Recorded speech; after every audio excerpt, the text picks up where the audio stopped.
नमस्कार, सत श्री अकाल। सिटी साहब चैनल में आपका एक बार फिर से स्वागत है। आप सबको नवरात्रि और दशहरे की शुभकामनाएं। वीडियो लाने में कुछ देरी हुई, गला ख़राब था, इस वजह से मैंने वीडियो बनाना ठीक नहीं समझा।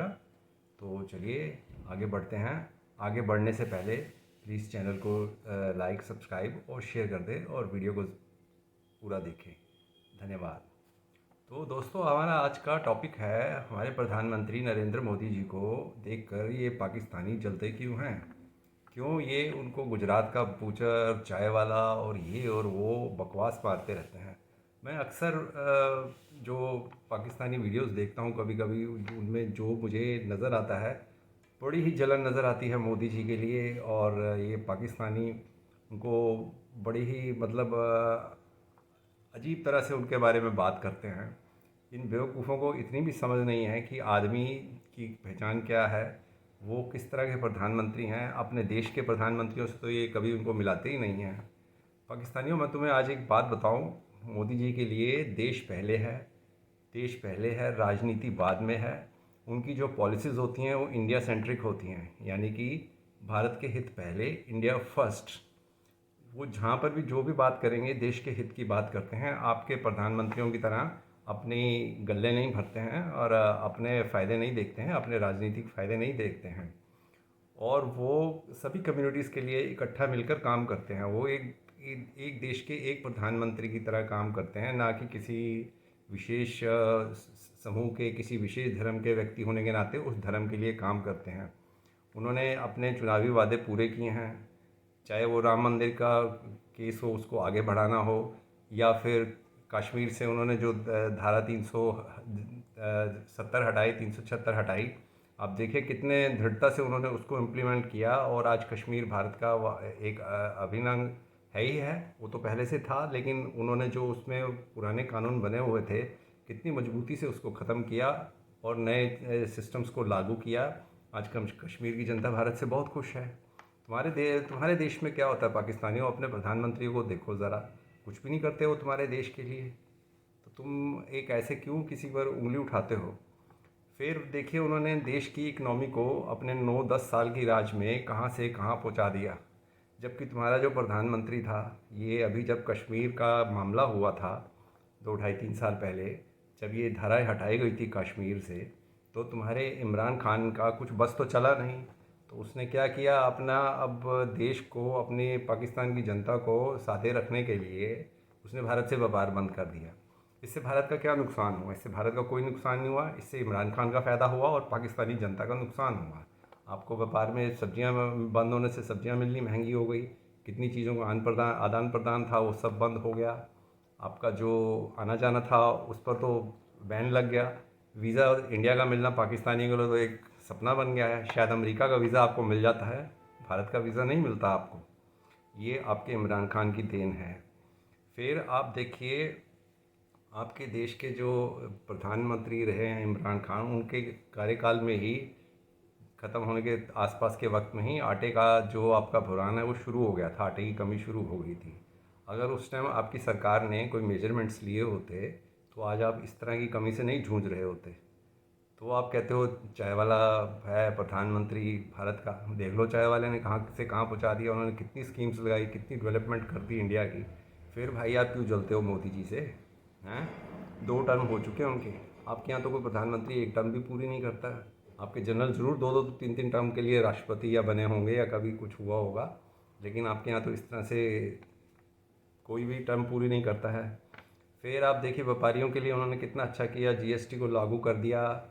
स्टार्टअप्स को आगे बढ़ाने में उन्होंने स्कीम्स लाए, मुद्रा की स्कीम्स लाई, जो कि बिल्कुल गारंटी फ्री लोन होता है युवाओं के लिए आगे बढ़ने के लिए। फिर आप ऐसे कैसे कह सकते हैं वो एक चाय वाला? वो एक पढ़े लिखे व्यक्ति हैं, सुलझे हुए हैं, डिप्लोमेटिक आदमी हैं, बहुत ही उनकी क्लास पब्लिक डीलिंग है, जिससे भी मिलते हैं अपना बना लेते हैं। मुझे याद है आज जब मोदी जी पहली बार प्रधानमंत्री बने थे, तो भारत में अमेरिका के राष्ट्रपति बराक ओबामा आए थे। मोदी जी ने 5 मिनट में चाय के एक कप पर उनको इतना गहरा यार बना लिया। उन्होंने उसके कंधे पे हाथ रख के बराक कहा था, बराक एंड आई, जब स्टेटमेंट शुरू की थी ना, मैं हिल गया था देख करके। जो कि दूसरे देशों के राष्ट्रपति, वो कोई भी देश हो, वो अमेरिकी राष्ट्रपति को मिस्टर प्रेसिडेंट कह के करते हैं, लेकिन मोदी जी ने उनको बहुत ही पर्सनल कर लिया और उनको बराक कह के संबोधन किया था। आपके बस के आपके किसी प्रधानमंत्री के बस की बात नहीं है। हाँ, इमरान खान साहब ने आपके जो ये एमबीएस आए थे सऊदी अरब के, इनकी कार की ड्राइवरी ज़रूर करी थी। भैया हम नहीं करते यहाँ पे ऐसा काम। फिर मोदी जी ने आप देखिए टेररिज्म से निपटने में कितना कामयाबी पाई है। उनके राज में टेररिज्म पे बहुत ज़बरदस्त कंट्रोल हुआ है। फोर्सेस को डायरेक्ट ऑर्डर दे दिया गया है, आपको जो सिचुएशन को संभालने के लिए अच्छा है आप करो, परमिशन वेट करने की ज़रूरत नहीं है, जिसको गोली मारनी है वहीं गोली मार दो। ये राज होता है। और ये स्टेट्समैन आदमी की ही पहचान होती है, एक तुरंत निर्णय लेने वाले आदमी की पहचान होती है। आपका क्या कहना है मेरे दर्शकों, मेरे भारतीय सब्सक्राइबर्स से मैं ये पूछूंगा, आपका इस पर क्या कहना है? कृपया कमेंट्स में शेयर करें, इस पर इन बातों पर ज़रूर अपना कमेंट्स शेयर करें। आप देखिए क्या नाम है, उन्होंने भारत के जो रक्षा के जो ज़रूरतें होती हैं, सैनिकों की ज़रूरतें होती हैं, उनको किस हद तक ठीक किया है। कितना ये इक्विपमेंट आर्मी को करके मॉडर्नाइज कर दिया है। आर्मी एयरफोर्स सभी हमारी जो डिफेंस फोर्सेस हैं उनको कितना ज़बरदस्त, उनको बड़े अच्छे तरीके से उन्होंने उसको डिफेंस सिस्टम्स को मजबूत किया है। इवन इंडिया आज अपने खुद हथियार बनाकर एक्सपोर्ट कर रहा है। ये आपके बस की बात नहीं है। आप तो भिखारियों की तरह हथियारों पे भी दूसरे देशों के उस पर बैठे हो। फिर आप उस प्रधानमंत्री को बोलते हो गुजरात का बूचर है। आपने कभी देखा है गुजरात में हुआ क्या था? गुजरात के मामले की आपने कभी पूरी जानकारी ली है? ये शुरुआत किसने की थी, कैसे शुरुआत हुई थी? गूगल करके देखो, आपको पता लगेगा। उसके बाद मत बोलना कभी क्या ये मामला क्या था गुजरात का। फिर हमारे प्रधानमंत्री मोदी जी बिल्कुल हॉनेस्ट आदमी हैं, वो अपनी जेब नहीं भरते। इवन देन आप ये देखिए, वो इतने ऑनेस्ट हैं, जब कहीं बाहर टूर पे जाते हैं तो उनके टूर इस तरह से प्लान किए जाते हैं कि जब वो एक देश से निकलें तो वो आते हुए 2-3 देशों में होते हुए आते हैं। और उनका नाइट स्टे ऐसे होता है कि होटल का खर्चा बचे, वो अपने प्लेन में ही वो उस यात्रा के समय को पूरा करते हैं, आराम के समय को प्लेन में पूरा करते हैं। रात के समय यात्रा करते हैं, देश के पैसे को बचाने में वो करते हैं। आपके वाले क्या करते हैं? पूरा दल बदल पता नहीं परिवारों तक को किस किस को साथ लेके चले हुए होते हैं। ये आपके पाकिस्तान का और भारत का फ़र्क है। ये दो देशों की शिक्षाओं का फ़र्क है जो आप नहीं समझ सकते। आप तो बस लकीर के फ़कीर हो। जो एक बारी एक बोलना शुरू करता है तो एक मेंढक जो टटर करता है, वैसे ही आप सारे मेंढक शुरू होते हो टटर करनी। ये आपकी सारी शिक्षा का ही फ़र्क है, भारत का और पाकिस्तान का। जो आप इतने पिछड़ गए हो, पिछड़ते जा रहे हो और पिछड़ते जाओगे और गहरे खड्डे में गिरते जा रहे हो आप लोग।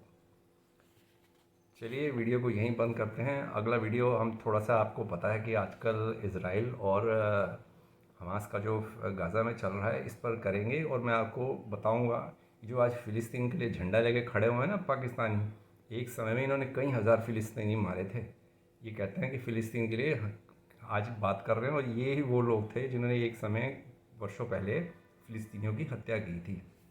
कल हम उस पर बात करेंगे। वीडियो कैसा लगा इसको ज़रूर कमेंट करिए, शेयर कीजिए, चैनल को सब्सक्राइब कीजिए। जय श्री राम, भारत माता की जय, वंदे मातरम।